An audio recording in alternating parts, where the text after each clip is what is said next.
Good morning everyone. Current affairs की series में 24 मई पे हम पहुंच चुके हैं और इसके करंट अफेयर्स हम करने वाले हैं एमसीक्यू के through. This is brief introduction about me. My name is Prince Luthra, all India rank 577 और वेरियस एग्जाम्स जिसकी भी आप प्रिपरेशन कर रहे हैं वहाँ पर ये एमसीक्यूज जो आपकी हेल्प करेंगे। और अगर चाहें तो आप नीचे जो फ्री मॉक टेस्ट सीरीज़ का लिंक दिया गया है वहाँ पे जाके आप अटेम्प्ट कर सकते हैं। और नेटमॉक की जो एप्लीकेशन है वहाँ पर भी मल्टीपल टाइम्स इन एमसीक्यूज को प्रैक्टिस आप कर सकते हैं। जिन लोगों को नोटिफिकेशन नहीं मिलता है वो नीचे सब्सक्राइब के साथ बेल आइकन को प्रेस कर सकते हैं ताकि उन्हें टाइम टू टाइम जैसे ही वीडियो अपलोड होता है, जैसे ही शेड्यूल होता है, उनको वो नोटिफिकेशन मिल जाए उनके मोबाइल के ऊपर। मार्किंग स्कीम कुछ इस तरीके से रहेगी, जैसे 8 से 10 एमसीक्यूज आपके ठीक होते हैं तो उसे एक्सीलेंट परफॉर्मेंस माना जाएगा। 6 से 7 एमसीक्यूज ठीक होते हैं तो उसे गुड परफॉर्मेंस माना जाएगा। क्योंकि यहाँ पे आपका score more than equal to 60% है, इसी वजह से चांसेस काफ़ी अच्छे होते हैं यहाँ पे प्रीलिम्स के निकलने के। तीसरा जो ब्रैकेट होता है 40 to 55% वाला ब्रैकेट होता है जहाँ पे बहुत सारे बच्चे जो हैं वो फॉल करते हैं। एंड देन क्या होता है कि वेट करते हैं प्रीलिम्स के रिजल्ट के आने का कि हमारा एग्जाम होगा या नहीं होगा, और इसी वजह से कुछ हमारा टाइम जो होता है वो वेस्ट हो जाता है। तो यहाँ पे कोशिश करिए मत फॉल करिएगा। Less than equal to 3 MCQs में यहाँ पे चांसेस बहुत ही कम होते हैं प्रीलिम्स के क्रैक होने के। तो दैट्स वाई जो नीचे के ये जोन है इसे हम डेंजर जोन कहते हैं, और आपका जो पूरा पर्पस होना चाहिए वो डेंजर जोन से उठ के ऊपर के जो एक्सीलेंट जोन है उसमें आने का होना चाहिए। चलिए फर्स्ट क्वेश्चन को देखते हैं। आज के पहला क्वेश्चन आज लिपुलेख पास के बारे में पूछा गया कि लिपुलेख पास जो है वो किसको कनेक्ट करता है। क्या वो उत्तराखंड तिब्बत को कनेक्ट करता है, उत्तराखंड चाइना को कनेक्ट करता है, हिमाचल एंड नेपाल को कनेक्ट करता है, या फिर किसी और ही 2 चीज़ों को ये कनेक्ट करता है। देखिए पास जो है मैं आपको बता दूं ये इंडिया, चाइना और नेपाल का एक ट्राई जंक्शन है, उसके बिल्कुल पास फॉल करता है। तो ये जो पास है it's very near to the tri junction of India, Nepal and China, ये बिल्कुल ध्यान रखिएगा। इसके बारे में क्वेश्चन इसलिए रेज किया जा रहा है बिकॉज अभी आपने सुना होगा कि हमने एक जो रोड स्टार्ट करी थी इसी पास के पास, तो नेपाल ने उस पर क्वेश्चन किए थे कि ये हमारी टेरिटरी से होके जा रही है। ये हम ऑलरेडी पूरा टॉपिक पिछले वीडियोस में डिस्कस कर चुके हैं तो यहाँ पे दोबारा नहीं करेंगे, बट यहाँ पे आपको लिपुलेख पास की लोकेशन के बारे में बताना है। ज्योग्राफी का क्वेश्चन है बट करंट अफेयर से कनेक्टेड है, इसलिए हम इसको डिस्कस कर रहे हैं। सोचिए। चलिए देखिए बहुत सारे हमारे जो पिलग्रिम्स थे और ट्रेडर्स थे वो इस जगह का यूज़ करते थे और ट्रैकिंग राउट था यहाँ पे, तो ट्रैकिंग करके जाया करते थे। बट यहाँ पे क्योंकि अब मेटल रोड बना दी गई है तो अब इस मेटल रोड का यूज़ किया जा सकता है, और इसी मेटल रोड के जो था नेपाल था उसको वो काउंटर कर रहा था, इस पर क्वेश्चन उठा रहा था। बट अब हमारा क्वेश्चन आता है लिपुलेख पास के ऊपर, तो मैं इसका आंसर बताऊँ आपको। ये उत्तराखंड और तिब्बत को कनेक्ट करता है, तो ए हमारा जो है इज द करेक्ट आंसर। एक बार इसकी लोकेशन जो है वो भी देख सकते हैं आप। ये लिपुलेख पास है और ये काला पानी वाला रीजन है जिसके बारे में हम डिस्कस कर चुके हैं, जो इंडिया और नेपाल के बीच में एक कॉन्फ्लिक्टिंग पॉइंट बना हुआ है। ठीक है, यहाँ पे ये कहाँ पे फॉल करता है, उत्तराखंड में फॉल करता है, और देन हे इज चाइना, और ये आपका जो रीजन है वो तिब्बत वाला रीजन है। ठीक है, और ये ट्राई जंक्शन की बात करें तो ये आप ट्राई जंक्शन भी यहाँ पे देख सकते हैं। चलते हैं नेक्स्ट क्वेश्चन के ऊपर। Next question is about RBI. तो पूछा which are the following major or measures recently announced by RBI. देखिए इस तरीके के जो क्वेश्चंस होते हैं काफ़ी फैक्चुअल क्वेश्चन है, एग्जाम में आने के चांसेस कम होते हैं बिकॉज यूपीएससी बहुत ज़्यादा फैक्चुअल क्वेश्चन आपसे नहीं पूछेगा।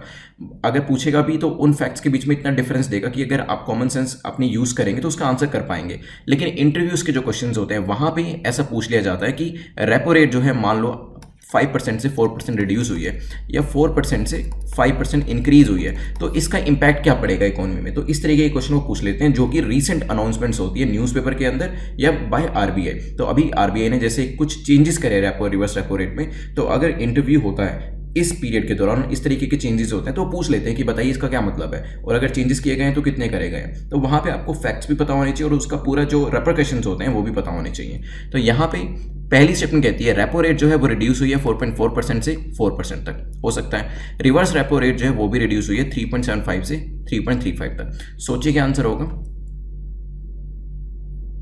चलिए देखिए यहाँ पे रेपो रेट और रिवर्स रेपो रेट दोनों को रिड्यूस किया गया है। ये वैसे हम रिवर्स रेपो रेट और रेपो रेट दोनों ही डिस्कस कर चुके हैं पहले, बट फिर भी रेपो रेट के बारे में बता देता हूँ आपको। Repo rate is the rate at which RBI lends money to the banks. ठीक है, तो पहले अगर ये पैसा 4.4% के इंटरेस्ट पे दिया जा रहा था, अब वो घटा के 4% कर दिया गया। सो इट मीन्स बैंक्स को जो लोन मिलेगा वो कम रेट ऑफ इंटरेस्ट पे मिलेगा। अगर बैंक को कम रेट ऑफ इंटरेस्ट पे पैसा मिलेगा तो आगे वो इंडस्ट्रियलिस्ट ट्रेडर्स को भी कम रेट ऑफ इंटरेस्ट पे पैसा देंगे। इस वजह से इकोनॉमिक एक्टिविटी को बूस्ट मिलेगा। अगर रेट ऑफ इंटरेस्ट बहुत ज़्यादा होगा तो जो इंडस्ट्रियलिस्ट है या फिर जो हमारे ट्रेडर्स हैं वो पैसा लोन में नहीं लेंगे। उस हाई रेट ऑफ इंटरेस्ट पे। लेकिन क्योंकि बैंक्स को ही लो रेट ऑफ इंटरेस्ट पे पैसा मिल रहा है तो वो आगे बिजनेसमैन को भी लो रेट ऑफ इंटरेस्ट पे देंगे और हमारी जो इकोनॉमिक एक्टिविटी है उसको बूस्ट मिलेगा।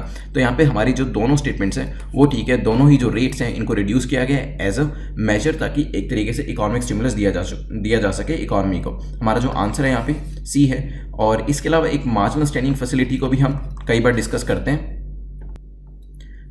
इसके बारे में भी जान लीजिएगा कि एमएसएफ जो होती है very short term borrowing scheme है, किसके द्वारा, शेड्यूल कमर्शियल बैंक्स के लिए जो शॉर्ट टर्म बोरोइंग करनी होती है तो एमएसएफ को यूज करते हैं। चलते हैं नेक्स्ट, इसके बारे में ज्यादा डिस्कस नहीं कर रहे हैं बिकॉज ऑलरेडी काफी बार इसको डिस्कस किया जा चुका है, इसलिए नेक्स्ट क्वेश्चन पे चलते हैं। नेक्स्ट क्वेश्चन जो है रेपो रेट के बारे में है। Which of the following statement is और are correct about repo rate. Repo rate की 3 स्टेटमेंट्स दे रखी हैं यहाँ पे हमने और इसे 1 बाय 1 देखेंगे। क्वेश्चन क्या पूछ रहा है कि कौन सा कथन हमारा सही है, कौन सी स्टेटमेंट हमारी करेक्ट है। पहली, it is also known as the benchmark interest rate, इसे बेंचमार्क इंटरेस्ट रेट भी कहा जाता है, हो सकता है। It is the rate at which RBI borrows money from the banks for a short term, ये वो रेट होती है जिसमें आरबीआई जो है वो किससे पैसा लेता है, कमर्शियल बैंक से पैसा लेता है शॉर्ट टर्म के लिए, ये भी हो सकता है। When the repo rate increases boring from RBI becomes more economic, जब रेपो रेट इंक्रीज होती है बोरिंग किससे, आरबीआई से, जो बोरिंग होती है वो और भी इकोनॉमिक हो जाती है और भी सस्ती हो जाती है। सोचिए क्या आंसर होगा, फिर डिस्कस करते हैं। पिछले क्वेश्चन की अगर आपने एक्सप्लेनेशन को अच्छे से सुना है तो ये क्वेश्चन को आंसर करना बहुत आसान है। क्वेश्चन बेसिकली बनाया भी इसलिए गया ये देखने के लिए कि आप अटेंशन से वीडियो देख रहे हैं या नहीं देख रहे हैं, क्योंकि अगर आपने पिछला वीडियो अटेंशन से देखा है, उसको समझा है, तो इसको आंसर करना मुश्किल नहीं होगा। चलिए देखिए, यहाँ पे मैंने पहले ही बताया था कि यहाँ कमर्शियल बैंक से पैसा लिया नहीं जाता है, रादर आरबीआई जो है वो लेंड करता है बैंक्स को ताकि आगे वो बिजनेसमैन को पैसा दे सके। तो आगे जो एंटरप्रेन्योर्स होते हैं उनको पैसा देने के लिए आरबीआई बैंक्स को एक पर्टिकुलर रेट पे पैसा देता है, और जितनी ये रेट ऑफ इंटरेस्ट कम होगी उतना बैंक को पैसा लेने में आसानी होगी और उतना ही कम रेट ऑफ इंटरेस्ट पे आगे बिजनेसमैन को पैसा दिया जाएगा। ठीक है, तो when the repo rate increases borrowing from RBI becomes more economic, तो हो ही नहीं सकता, क्योंकि अगर रेपो रेट इंक्रीज होती है मतलब बैंक्स को लोन महंगा मिलेगा और इसी वजह से जो बोरोइंग्स है वो क्या हो जाएगी, वो हमारी हो जाएगी एक्सपेंसिव। तो इसलिए हमारी थर्ड स्टेटमेंट तो हो गई गलत। सेकंड स्टेटमेंट भी मैंने आपको बता दिया कि आरबीआई बोरो नहीं करता, लेंड करता है। जब सेकंड थर्ड दोनों ही गलत हो गई तो ऑटोमेटिकली फर्स्ट स्टेटमेंट हमारी करेक्ट हो जाएगी एलिमिनेशन मेथड से, तो इसे बेंचमार्क इंटरेस्ट रेट भी कहा जाता है। आंसर हमारा हो जाएगा यहाँ पे ए। चलते हैं नेक्स्ट क्वेश्चन के ऊपर, which is question number 4। Consolidated sinking fund के बारे में बात करी जा रही है। अभी कंसोलिडेटेड सिंकिंग फंड जो है ये न्यूज़ में था, इसकी कुछ कैरेक्टरिस्टिक्स होती हैं वो भी डिस्कस करेंगे। जैसे मैं आपको बताऊं, इसको स्टार्ट किया गया था 1999-2000 में बाय आरबीआई। ठीक है, किस लिए स्टार्ट किया गया था वो बताऊंगा, बट पहले यहाँ पर कौन मेंटेन करता है इसको, क्या इसको एसबीआई मेंटेन करता है, आरबीआई मेंटेन करता है, सेंटर या फिर स्टेट, कौन इसको मेंटेन करता है, सोचिए फिर डिस्कस करते हैं। चलिए देखिए, स्टेट गवर्नमेंट जो होती है ना वो इसे एज अ बफर मेंटेन करते हैं कि ऐसी कोई एक्सीजेंसी होगी जहां पर हमें लाइबिलिटीज़ की रीपेमेंट करनी पड़ेगी। हमारी मान लो बहुत सारी लाइबिलिटीज़ हो गई स्टेट्स की, वहाँ पे उसको रीपेमेंट करने के लिए ही इस फंड को यूज़ किया जाएगा, कंसोलिडेटेड सिंकिंग फंड। आपको पता है कि स्टेट के बाद क्या क्या होता है कंसोलिडेटेड, एक तो जैसे सेंटर के बाद कंसोलिडेटेड फंड ऑफ इंडिया होता है, स्टेट के पास होता है कंसोलिडेटेड फंड ऑफ स्टेट्स, साथ में पब्लिक अकाउंट्स भी होता है। उसके अलावा एक नया अकाउंट जो होता है, एक नया फंड जो होता है वो होता है कंसोलिडेटेड सिंकिंग फंड स्टेट के पास, और यूज किस लिए होता है, for very specific purpose, liabilities की रीपेमेंट करने के लिए। कुछ और फैक्ट्स इसके बारे में देख लेते हैं। फिलहाल हमारा आंसर यहाँ पे डी है। मैंने ये आपको बताई देखिए 1999-2000 में आरबीआई ने बनाया था इसको, और जो कंसोलिडेटेड फंड ऑफ स्टेट होता है, पब्लिक अकाउंट्स ऑफ स्टेट होता है, उसके अलावा ये फंड बनाया जाता है। It should not be use for any other purpose except for redemption of loan. तो जो हमारी लाइबिलिटी की पेमेंट होती है सिर्फ उसी के लिए इसको यूज करते हैं, अदरवाइज इसे यूज नहीं किया जा सकता। फंड को एडमिनिस्टर कौन करता है, सेंट्रल अकाउंट सेक्शन जो होता है आरबीआई नागपुर का, वो इसको एडमिनिस्टर करता है, तो ये भी ध्यान रखिएगा। चलते हैं नेक्स्ट क्वेश्चन के ऊपर। नेक्स्ट क्वेश्चन जो हमारा है वो उमंग ऐप के बारे में है। उमंग ऐप अगेन न्यूज़ में थी, इसकी फुल फॉर्म भी डिस्कस करेंगे और देखेंगे कि है किस चीज़ के लिए। उमंग ऐप किस चीज़ से रिलेट करती है, क्या ये गवर्नमेंट सर्वेंट्स के लिए कोई ऐप है, या विमेन स्पेसिफिक ऐप है, app all in one single app है, या फिर फार्मर्स के लिए कोई एक स्पेसिफिक ऐप है। सोचिए क्या आंसर होगा। अगर इसकी फुल फॉर्म आपको पता है तो आंसर करना काफ़ी आसान होगा। चलिए देखते हैं अब ऐप ये जो है ये है क्या। देखिए, it's a unified secure multi channel multi platform multilingual, साथ में ही मल्टी सर्विस मोबाइल ऐप। तो इस एक पर्टिकुलर एप्लीकेशन के अंदर आपको मल्टीपल सर्विसेज मिल जाती हैं जो कि आपको गवर्नमेंट से एक्सपेक्टेड होती हैं। फॉर एग्जांपल ईपीएफओ की सर्विस भी अवेलेबल है, पासपोर्ट सेवा भी यहाँ पे अवेलेबल है, बायर सेलर एम किसान योजना भी यहाँ पे आप उसका फायदा उठा सकते हैं, भारत बिल पे सिस्टम जो है वो भी यहाँ पे अवेलेबल है, साथ में सरल जो है, सरल के अंदर जो आपको वेरियस फॉर्म्स भरने पड़ते हैं उसकी भी यहाँ पे फैसिलिटी दी गई है। तो यहाँ पे it's an all in one single app, C is the correct answer. साथ में मैं आपको बताऊं उमंग ऐप के अंदर आप वेरियस अदर फैसिलिटीज को भी यूज कर सकते हैं, जैसे वेदर फोरकास्ट हो गया, साइक्लोन अगर कोई आने वाला है उसकी भी जानकारी मिलती है, रेन से कंसर्निंग जो इन्फॉर्मेशन होती है वो सब भी एडिट इसके अंदर एड ऑन्स करी हुई हैं। तो इट्स सॉर्ट ऑफ जैसे आपने देखा होगा कि जो एसबीआई की योनो ऐप है, यू ओनली नीड वन, तो उस एक एप्लीकेशन के अंदर ही उन्होंने काफ़ी सारी फैसिलिटीज दे रखी हैं। इसी तरीके से उमंग जो ऐप है वो गवर्नमेंट की ऐप है जिसमें एक ऐप के अंदर उन्होंने यहाँ पे जैसे लिखा है ऑल सर्विसेज दे रखी है और आप इसमें से कुछ फेवरेट सर्विसेज को भी बुकमार्क कर सकते हैं। चलते हैं नेक्स्ट क्वेश्चन के ऊपर, which is question number 6। Hong Kong के बारे में क्वेश्चन है बिकॉज आपको पता है कि वहाँ पे एक तरीके का प्रोटेस्ट चल रहा है और चाइना भी उसको लेके काफ़ी परेशान है, इंडिया के से भी वो कुछ इस चीज़ को लेकर बात कर रहा है। तो यहाँ पे हांगकांग की जो पर्टिकुलर स्टेटस है उसके बारे में हमें पता होना चाहिए, इसकी लोकेशन जो है वो भी हम देखेंगे। बट पहले Hong Kong is a special administrative region SAR of China. So ये चाइना का एक स्पेशल एडमिनिस्ट्रेटिव रीजन है, हो सकता है। It has observed a one country two systems approach. तो यहाँ पे वन कंट्री टू सिस्टम जो प्रणाली है उसको फॉलो किया जाता है, ये भी हो सकता है। आपको क्या बताना है कि दोनों स्टेटमेंट में से कौन सी करेक्ट है, सोचिए क्या आंसर होगा, फिर डिस्कस करते हैं। चलिए देखिए, जो हांगकांग का स्टेटस हुआ करता था ये ब्रिटिश कॉलोनी हुआ करती थी और इसकी पोजेशन जो थी वो 1997 के अंदर मिली थी चाइना को, ठीक है। और वेरियस यहाँ पे टर्म्स एंड कंडीशंस को डिस्कस करके ही मिला था। अभी हांगकांग के लोग क्या कह रहे हैं, they are demanding political and administrative autonomy. Political और एडमिनिस्ट्रेटिव ऑटोनॉमी की बात करें जो शायद उनको नहीं मिल पा रही है, इसी वजह से वो काफ़ी प्रोटेस्ट कर रहे हैं। और यहाँ पे हांगकांग एंड मकाओ ये दो स्पेशल एडमिनिस्ट्रेटिव रीजन है, एक तो हांगकांग है जिसकी लोकेशन मैं आपको दिखाऊंगा, एक है मकाओ। स्पेशल एडमिनिस्ट्रेटिव रीजन है और दोनों की दोनों ही फॉर्मर कॉलोनीज हुआ करती थी। एंड यहाँ पे टू सिस्टम का मतलब ये था कि दोनों की, मतलब चाइना की बात करी जाए और हांगकांग की बात करी जाए, दोनों का अपना एक डिफरेंट इकोनॉमिक और पॉलिटिकल सिस्टम हो सकता है। मतलब चाइना के अंदर एक डिफरेंट इकोनॉमिक सिस्टम जो है वो फॉलो होता है और डिफरेंट पॉलिटिकल सिस्टम फॉलो होता है, और Hong Kong can follow a different economic system and different political system. इसी वजह से वो कह रहे हैं कि देश तो एक है, one country but two systems. मतलब चाइना का सिस्टम अलग, हांगकांग का सिस्टम अलग, चाइना का इकोनॉमिक सिस्टम अलग, हांगकांग का इकोनॉमिक सिस्टम अलग, चाइना का पॉलिटिकल सिस्टम अलग, हांगकांग का पॉलिटिकल सिस्टम अलग। तो यस, दोनों ही स्टेटमेंट यहाँ पे ठीक है। मैंने आपको बता दिया कि स्पेशल एडमिनिस्ट्रेटिव रीजन है और साथ में ही यहाँ पे एक देश दो प्रणाली वाला जो सिस्टम है वो फॉलो किया जाता है। तो हमारा जो आंसर होगा वो होगा डी। एक बार लोकेशन देख लीजिए, देखिए ये इंडिया है, चाइना ये तिब्बत रीजन है यहाँ पे आपका, यहाँ पे ये हांगकांग फॉल करता है। चलते हैं नेक्स्ट क्वेश्चन के ऊपर। चलिए क्वेश्चन नंबर 7 को देख लेते हैं। Which of the following statement और स्टेटमेंट्स इज और are correct about open sky treaty. तो ओपन स्काई ट्रीटी न्यूज में थी, क्यों न्यूज में थी, बिकॉज रिसेंटली यूएस ने कहा है कि वो इसे पुल आउट करेगा। ट्रंप एडमिनिस्ट्रेशन एक्सपेक्ट कर रही है ऐसा कि वो इस पर्टिकुलर ट्रीटी से पुल आउट हो जाएगा, मतलब निकल जाएगा। तो यहाँ पे 3 स्टेटमेंट दे रखे हैं ओपन स्काई ट्रीटी, क्योंकि इसके बारे में न्यूज़पेपर में काफ़ी ज़्यादा आर्टिकल्स आए हुए थे, तो इसके ऊपर क्वेश्चन पूछा जा सकता है। The treaty allows 34 countries to conduct unarmed surveillance flights over one another's territory. तो जो 34 कंट्रीज हैं, पहले तो ये कह रहा है कि ट्रीटी 34 कंट्री को अलाउ करता है कि वहाँ ये जो कंट्रीज है एक दूसरे की टेरिटरी के अंदर सर्वेलेंस कर सकती है, लेकिन वो सर्वेलेंस अनआर्म्ड होना चाहिए, हो सकता है। It was signed in 1992 and went into effect in 2002। तो 10 साल 1992 में इसको साइन किया गया था और इफेक्ट में कब आई थी, उसके 10 साल के बाद। India is a member of this treaty, India भी जो है इसका एक मेंबर है। सोचिए क्या आंसर होगा। चलिए देखिए, वेरियस कंट्रीज जो इसकी मेंबर्स हैं, पहले मैं आपको वो दिखा देता हूँ। तो ये रशिया है, यहाँ पे यूरोपियन कंट्रीज़ हैं, ऊपर कनाडा है और यूएस है।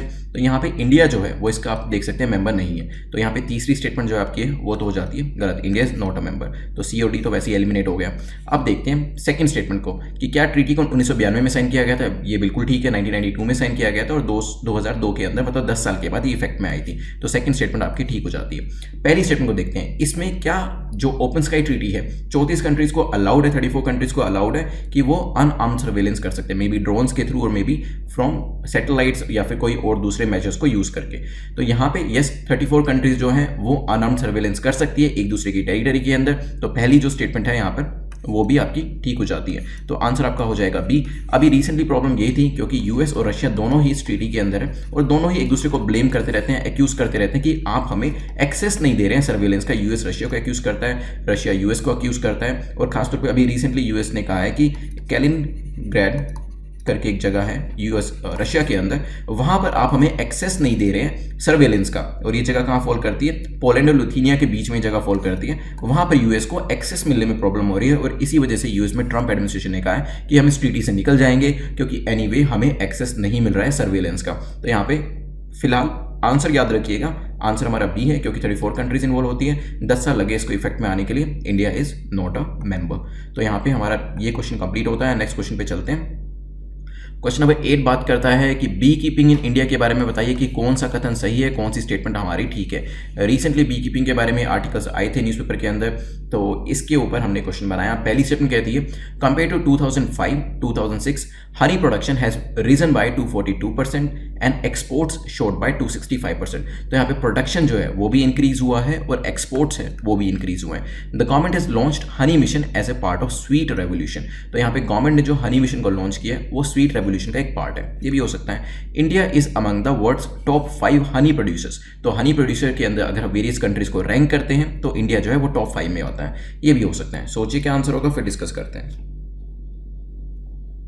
चलिए देखिए, गवर्नमेंट का ये टारगेट है कि बी कीपिंग के थ्रू फार्मर्स की इनकम को डबल करना है और एटलीस्ट इंक्रीज करना है। वैसे तो डबल की ही बात करी गई है। तो यहाँ पे बेसिकली जो एलाइड एक्टिविटीज होती हैं एग्रीकल्चर के साथ, जो अदर एलाइड एक्टिविटीज होती हैं उसके थ्रू फार्मर्स को कहीं ना कहीं फायदा मिल सके, इसकी बात करी जा रही है। और गवर्नमेंट ने रिसेंटली बी कीपिंग के लिए 500 करोड़ रुपए जो है अंडर आत्मनिर्भर अभियान वो भी लगाए, क्योंकि आत्मनिर्भर अभियान में भी इसके लिए पैसा दिया गया है। तो हो सकता है इसके बारे में बात कर ली जाए क्वेश्चन के अंदर, तो हो सकता है कि आपके एग्जाम में भी इसके बारे में पूछ लिया जाए। इकोनॉमिक एडवाइजरी काउंसिल जो है, जो कि प्राइम मिनिस्टर के लिए काम करती है, उसने भी एक बी कीपिंग डेवलपमेंट कमेटी बनाई थी अंडर चेयरमैनशिप ऑफ प्रोफेसर विवेक देबरॉय। तो उस कमेटी ने भी जो वेरियस रिकमेंडेशन है वो दी हैं, वो हम डिस्कस करेंगे बाद में। बट फिलहाल यहाँ पर 1 बाय 1 स्टेटमेंट्स देखते हैं कौन सी करेक्ट है। तो क्या इंडिया टॉप 5 हनी प्रोड्यूसर में से है? यस, टॉप 5 में इंडिया का रैंक आता है, मतलब India is in the top 5। That is the reason कि हम इसके ऊपर बैंक अपोन कर रहे हैं, इसको कैपिटलाइज करने की कोशिश कर रहे हैं, ताकि इसका इस्तेमाल, ये जो हमारी एक स्ट्रेंथ है, इसका इस्तेमाल हम फार्मर की इनकम को डबल करने के लिए कर सकें। तो तीसरी स्टेटमेंट हमारी ठीक है। बात करी जाए हनी मिशन क्या स्वीट रेवोल्यूशन का पार्ट है, this is also correct. Sweet revolution का एक हमारा सब कंपोनेंट हनी मिशन है। और यहाँ पे अगर हम प्रोडक्शन की बात करते हैं तो यस 242% से वो इंक्रीज हुआ है और एक्सपोर्ट भी हमारा 265% से इंक्रीज हुआ है। तो हमारा जो आंसर हो जाएगा वो यहाँ पे सी हो जाएगा। चलते हैं next question which is question number 9। Question number 9 जो है खुडोल के बारे में बात करता है। खुडोल क्या है, काफी न्यूज में था, ये यूनाइटेड नेशन सेक्रेटरी जनरल ने अभी इसको लेके बात भी करी थी। मणिपुर से कहीं ना कहीं एसोसिएट करता है, अभी नहीं बताऊंगा क्या है, पहले इसके जो ऑप्शन है वो पढ़ लीजिए। क्या ये क्राउड फंडिंग इनिशिएटिव है कोविड-19 के लिए, सोशल डिस्टेंसिंग का इनिशिएटिव है कोविड-19 के लिए, या वैक्सीन का कोई इनिशिएटिव है कोविड-19 के लिए, या कोई रिसर्च का इनिशिएटिव है? सोचिए क्या आंसर होगा, फिर डिस्कस करते हैं। चलिए देखिए, united nation secretary general envoy on youth, उसने मणिपुर के जो खुडोल है इसको टॉप 10 ग्लोबल इनिशिएटिव्स में काउंट किया है, that is as an inclusive fight against the कोविड-19 पेंडेमिक। और यहाँ पे बेसिकली है क्या, ये it's a crowd funding initiative for कोविड-19। तो ए यहाँ पे हमारा करेक्ट आंसर है। इसमें किया क्या गया, क्राउड फंडिंग का मतलब आपको पता है कि पैसा इकट्ठा किया जाता है फॉर अ पर्टिकुलर कॉज। तो यहाँ पे एक सोशल कॉज के लिए पैसा इकट्ठा किया गया, जिसमें फूड को इंश्योर कराया जाएगा, हेल्थ एंड हाइजीन को इंश्योर कराया जाएगा, LGBTQI एंड अदर कम्युनिटीज के लिए, ठीक है। तो people living with HIV, daily veg earners, children, adolescent जो भी होंगे उन सबको यहाँ पे फूड, हेल्थ एंड हाइजीन जो है वो प्रोवाइड किया जाएगा। कैसे? जो पैसा क्राउड फंडिंग से कलेक्ट किया जाएगा। तो हमारा जो आंसर होगा वो होगा यहाँ पे ए। चलते हैं नेक्स्ट क्वेश्चन के ऊपर which is the last question of today ना। जो लास्ट क्वेश्चन है वो है पीएम उज्ज्वला योजना को लेकर पूछा गया कि इसमें से कौन सी स्टेटमेंट हमारी करेक्ट है। 3 स्टेटमेंट दे रखी है, 1 बाय 1 रीड करेंगे। पहली कहती है पीएम उज्ज्वला योजना में बेसिकली एलिजिबिलिटी क्राइटेरिया पूछ रखा है, क्योंकि एग्जाम में कई बार स्कीम तो पूछ ही ली जाती है कि बताइए कि इस पर्टिकुलर स्कीम के उज्ज्वला ही हो गई मान लो, इसमें से कौन कौन से फीचर्स है, या फिर ये भी पूछा जा सकता है कि इसके लिए क्वालिफाई करने के लिए एलिजिबिलिटी क्या है ये बताइए। तो यहाँ पे एलिजिबिलिटी की बात करी गई है। तो इसमें पहला कहा गया कि applicant should be belong to BPL। तो applicant should belong to BPL category से होना चाहिए, वो हो सकता है। देखिए आपको पता है कि यहाँ पे हम BPL तो यूज़ करते हैं और बहुत जगह SECC भी यूज़ करते हैं। तो क्या ये सोशियो इकोनॉमिक कास्ट सेंसस का डेटा लेगा या BPL का लेगा, सोचिएगा इसके बारे में। Applicant must be a women above the age of 18 and a citizen of India. तो यहाँ पे 3 फैक्ट्स दिए हुए हैं, बिल्कुल ध्यान से पढ़िएगा। पहला तो है कि विमेन होनी चाहिए 18 से above and citizen of India, बिल्कुल हो सकता है। Then no one in the applicant's household should own an LPG connection. तो जहां पे भी एप्लीकेंट है उसकी फैमिली में किसी और के पास LPG कनेक्शन नहीं होना चाहिए। सोचिए क्या आंसर होगा, फिर डिस्कस करते हैं। चलिए देखिए, उससे पहले स्कीम के बारे में देख लेते हैं। जो PM उज्ज्वला योजना थी उसमें हम कर क्या रहे थे, उसमें हम गैस कनेक्शन प्रोवाइड कर रहे थे। क्योंकि पहले जो है हम ये अज्यूम कर रहे थे काफ़ी जगह पे जो कुकिंग होती है वो बहुत ही हमारे रूडिमेंट्री मेथड से करी जाती थी, जिसमें काफ़ी स्मोक निकलता था और उसकी वजह से हेल्थ हैजार्ड होते थे, पोल्यूशन भी इंक्रीज होता था और वेरियस रेस्पिरेटरी इलनेसेस का सामना भी लोगों को करना पड़ता था। उस चीज़ को खत्म करने के लिए PM उज्ज्वला योजना लेके आए, काफ़ी सक्सेसफुल स्कीम रही है। यहाँ पे एप्लीकेंट्स इसमें जो BPL डेटा होता है उसी को ही यूज़ किया जाता है, तो ये स्टेटमेंट बिल्कुल ठीक है। इसमें विमेन जो है उन्हीं को ही एलिजिबल माना जाता है, एज ऑफ 18 होनी चाहिए यहाँ पे और सिटीजन ऑफ इंडिया होना चाहिए। तो ये दोनों हमारी स्टेटमेंट ठीक है। अब बात करते हैं कि क्या ये कंडीशन भी है कि किसी और के पास उस घर में LPG कनेक्शन नहीं होना चाहिए। बिल्कुल ठीक है, ताकि मल्टीपल कनेक्शन एक ही जगह नहीं चले जाएं। अदरवाइज घर की जितनी भी विमेन होंगी वो अपने अपने नाम पे एक कनेक्शन ले लेंगी और इससे सभी लोगों को फायदा मिल नहीं पाएगा। तो हम पर फैमिली यहाँ पे फायदा देने की कोशिश कर रहे हैं। तो आंसर हमारा यहाँ पे हो जाएगा D, क्योंकि तीनों ही स्टेटमेंट्स हमारी ठीक है। अब इसे क्विकली रिवाइज करते हैं, विद इन 2 मिनट्स इसे रिवाइज करेंगे, रिवीजन को मिस मत करिएगा। सबसे पहले हमने लिपुलेख पास के बारे में देखा था, उत्तराखंड और तिब्बत को कनेक्ट करता है। यहाँ पे जो नेपाल है उसको लेके पूरा इशू था, कालामनी वाला रीजन, और हमने यहाँ पे जो रोड बनाई थी उसको लेके पूरा इशू हमने डिस्कस किया था। फिर हमने RBI के बारे में देखा था, रेपो रेट रिड्यूस हुई है, रिवर्स रेपो रेट रिड्यूस हुई है, इससे जो लोन अवेलेबिलिटी है वो ईजिली हमें मिल जाएगा। इसके बाद रेपो रेट के बारे में डिस्कशन किया था, बेंचमार्क इंटरेस्ट रेट होती है, इसमें हम पहले ही डिस्कस कर चुके हैं। RBI पैसा देता है बैंक्स को, एंटरप्रेन्योर्स को फिर मिलेगा उससे पैसा कम रेट के अंदर। इसके बाद डिस्कशन हमारा हुआ था कि जो कंसोलिडेटेड सिंकिंग फंड है वो किसके पास होता है, मेंटेन कौन करता है, वो स्टेट करता है और स्टेट ही इसे यूज़ कर सकता है अगर कोई भी लाइबिलिटी की रीपेमेंट करनी होती है। वेरियस फैक्ट्स में पढ़े थे कि इसको एडमिनिस्टर कौन करता है, सेंट्रल अकाउंट सेक्शन जो RBI नागपुर का है वो इसे देखता है। फिर हमने उमंग ऐप के बारे में देखा था, all in one single app है ये और मल्टीलिंगुअल मल्टी सर्विस ऐप है। इसमें और वेरियस आपको weather related, rainfall related information मिल जाती है। ऑल इन वन सर्विस हमने देखा था यहाँ पे, और अपनी फेवरेट सर्विसेज को आप मार्क कर सकते हैं, जैसे पासपोर्ट की सर्विस हो गई या सरल फॉर्म्स हो गए। देन हांगकॉन्ग के बारे में देखा था, स्पेशल एडमिनिस्ट्रेटिव रीजन है ये और यहाँ पे 1 कंट्री 2 सिस्टम का जो पूरा सिस्टम है वो फॉलो किया जाता है। देन इसके बाद डिस्कशन हमारा हुआ था ओपन स्काई ट्रीटी को लेके। अभी इसमें ट्रंप एडमिनिस्ट्रेशन निकलने की बात कर रहा है, क्योंकि रशिया के ऊपर एक्यूजेशंस लगाए जाते हैं कि आप हमें सर्वेलेंस जो है वो नहीं करने दे रहे हैं। 1992 में इस ट्रीटी के बारे में सिग्नेचर्स हुए थे और 10 साल के बाद ही इफेक्ट में आई थी। India is not a member, ये सारी कंट्रीज इसके मेंबर है। देन इसके बाद डिस्कशन हुआ था बी कीपिंग के बारे में। बी कीपिंग जो है स्वीट रेवोल्यूशन का पार्ट है और यहाँ पे हम इसमें काफ़ी ध्यान दे रहे हैं, खासतौर पे अभी जो आत्मनिर्भर अभियान है उसके अंदर भी 500 करोड़ जो है इसके लिए दिए गए हैं। इसमें हमारा जो बेसिकली स्ट्रेंथ है, वर्ल्ड टॉप 5 कंट्रीज़ के अंदर हनी प्रोड्यूसर्स में इंडिया भी आता है, तो इसको हम यूज़ करना चाह रहे हैं। देन कुडोल के बारे में देखा था। कुडोल जो है क्राउड फंडिंग इनिशिएटिव है कोविड-19 का, और यहाँ पे United nation secretary general envoy on youth ने इसको लिस्ट किया था टॉप 10 इनिशिएटिव के अंदर। फिर हमने PM उज्ज्वला योजना में एलिजिबिलिटी के बारे में देखा था। विमेन होने चाहिए 18 से above, citizen of India, family में सिर्फ एक ही LPG कनेक्शन मिलेगा और BPL लिस्ट से इसमें डेटा लिया जाएगा।